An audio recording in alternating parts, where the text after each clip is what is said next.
Welcome! E aí, galera, beleza? Bem-vindo à nossa comunidade. Welcome to our community.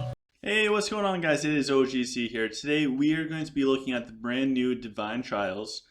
So for this, there's going to be a bunch of stuff going on in the background. I'm going to walk you guys all through it. Bear with me through this process. Some of it gets a little confusing. There's going to be overlays in the back. Full disclosure, the run that you guys are seeing in the background is my first time doing the 4-star. It is not good. So don't watch this for formations. And for context, if people reference this a month from now when we have this fully figured out, this is day one, a few hours after release. So we are dissecting exactly how this event works. So for yesterday's shout out, I have to shout out to the real Kiki because I had fun with her name, and she picked Cleo as her favorite hero. I agree with her comments, and I think Cleo is amazing. If you want to earn a shout out, stick around till the end of the video to see what you need to do in order to be the next person with the shout out. So for the Divine Raid, in order to do this and do this successfully, there's 3 different stages. Stage 1 is you enter and there's going to be 3 separate areas that you can go to. In these areas, there's 3 different bosses, and there's different buffs that will help you beat the bosses. So for the top boss, when you go up against the Dwarf Siege, you can get the tank. Now, I think this is the hardest one to actually do. For the tank one, what you'll get is you'll be more tanky. Your troops will live longer. No moral collapse for melee troops. All good stuff.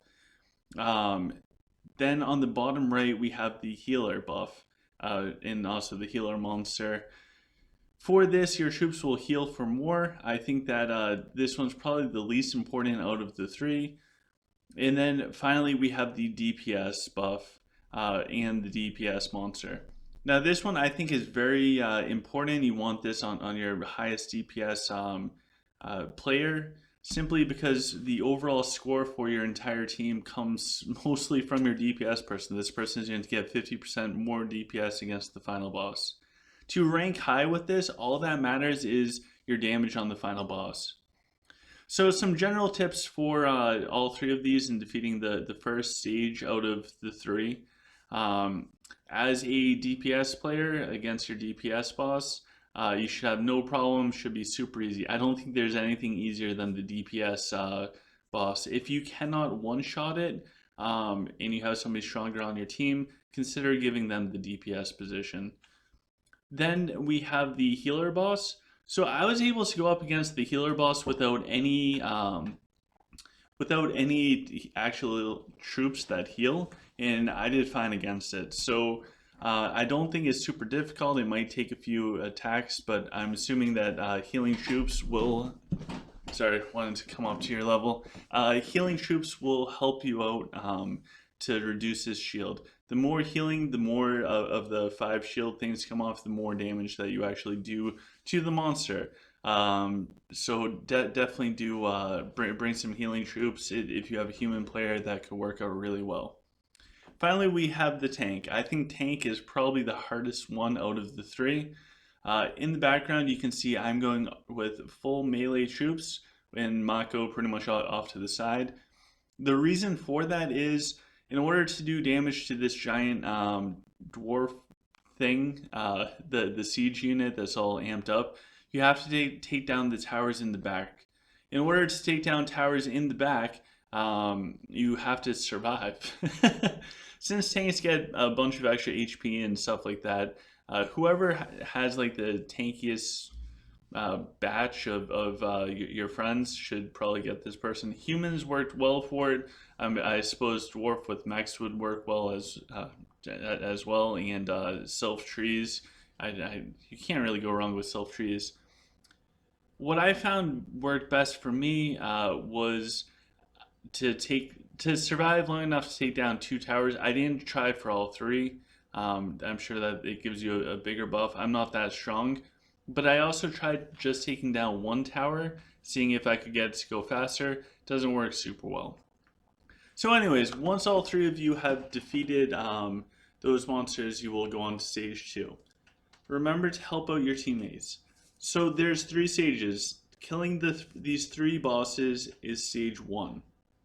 That's everything for stage 1. So you fight against the healer one. You want to send your person that got the healer buff, and you want some heals. If you fight against the DPS one, you want to have the DPS buff, and you want to send that player to go kill that one. And against the tank one, have your tank go against the tank. The rules kind of dictate which of these bosses you go up against. So try to plan this well ahead of time. I guess it's also important to note that this portion it's not a time run. In order to get more points in the Divine Trials, you need to do the most damage to the final boss, which we'll get to how that all works. You pretty much just need to kill these 3 bosses within 7 minutes. So if you make mistakes or anything like that, it's okay. It's not a time run. It's dealing damage to the final boss type of run. So you can see in the background, we just finished up fighting against the healer boss. All 3 are dead. Now we're going up against the stage 2. And in stage 2, each of the 3 roles has a special portion in the fight that can help them out. You'll see the messages kind of pop up, and it makes sense. So we'll just wait until I start attacking it. This one, again, it's not about the speed or anything like that. You just need to make it through. So we go in and we attack it. I just send Toby a message. We didn't know if this was the final boss or not. Again, context, this is the first time we did this event. It came out a few hours ago. So a month from now, when we're looking back on this, context is everything. This is fresh, brand new, day 1. So we're going up against stage 2. So stage 2 is this mini boss. We have to take off all 30 bars of life. Again, my formations, my gameplay is not what's to be focused on.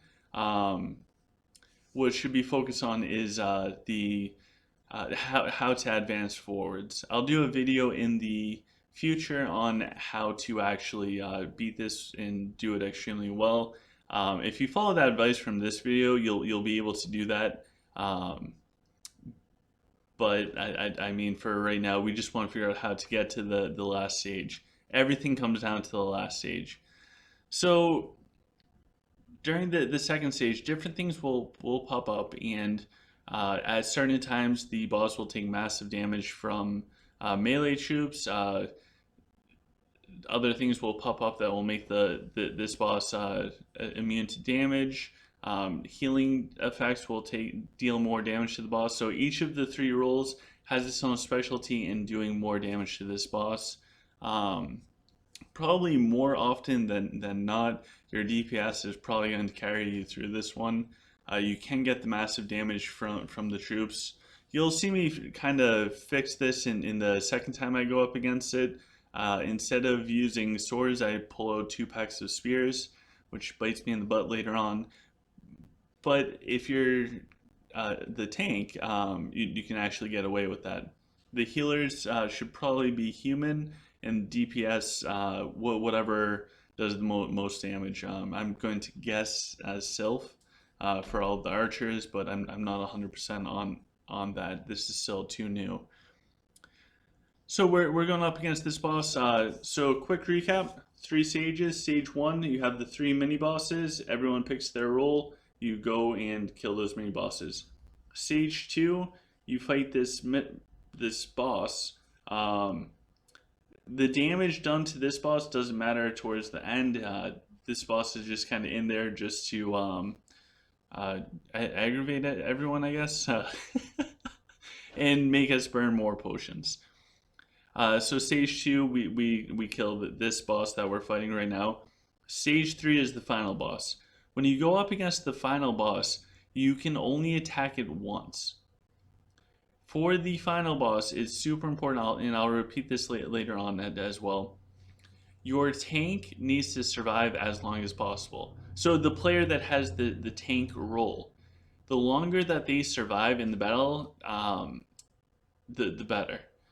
They just need to live for as long as possible. What happens is it adds multipliers to the entire team's damage.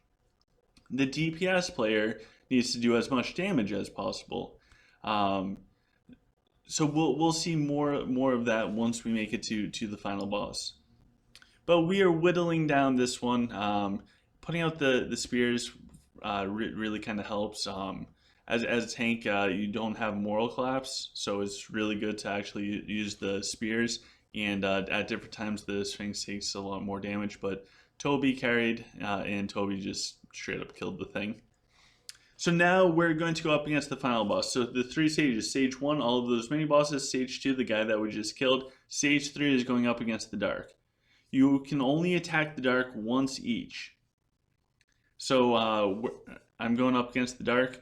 My formation is horrible, by the way. I'm the tank of the group. Against the final boss, the tank sets the damage multiplier for the entire group.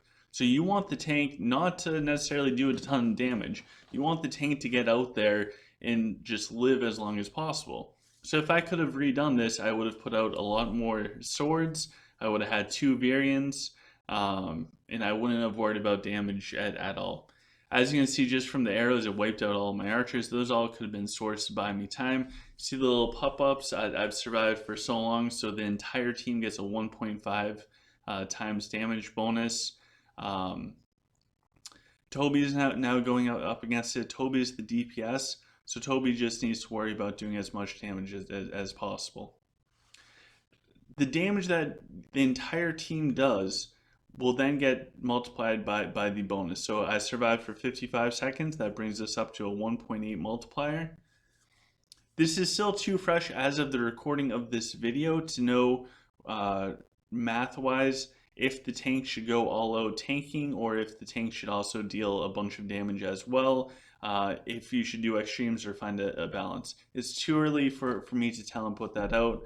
Context is everything. So again, I'll have updated videos for this as this event comes out more often. Also, because Toby's a really good guy, I should tell you guys that his damage isn't as good as possible because the game disconnected him halfway through the fight. So he has no idea what skills are being cast. Well, none of his skills are being cast because he got disconnected. But the main idea behind fighting this last boss is tanks survive as long as possible. DPS do as much damage. Overall, there's a bunch of bonus damage caused from the tank. If that sounds confusing, go back and rewatch the video. Stage 1, everyone gets their roles you need to kill your monster, go help out your teammates. Those roles then affect you later on when it comes to how much damage you do to the final boss. The tank and the DPS are probably the 2 most important. Then we get our rewards, everyone's happy. So hopefully this helped you out. I know it's kind of a bunch of information to throw at us. This just came out. I have no prior knowledge, so I'm doing the best that I can considering it came out a few hours ago. Hopefully it helps you so you can at least clear it, especially with that pesky tank stage at the beginning. That one's super annoying. It took me a minute to figure that one out. But shout out for tomorrow's video. If you want to be shouted out in tomorrow's video, let me know what your personal best damage is against this boss. I'll shout it out tomorrow in tomorrow's video. Until then, please like, subscribe, share this. If you're going into this stage with a group of people and they have no idea what they're doing, send them a link to this video. Hopefully it will help them figure out what they're doing so they can progress forwards. Subscribe, guys. Have a great day.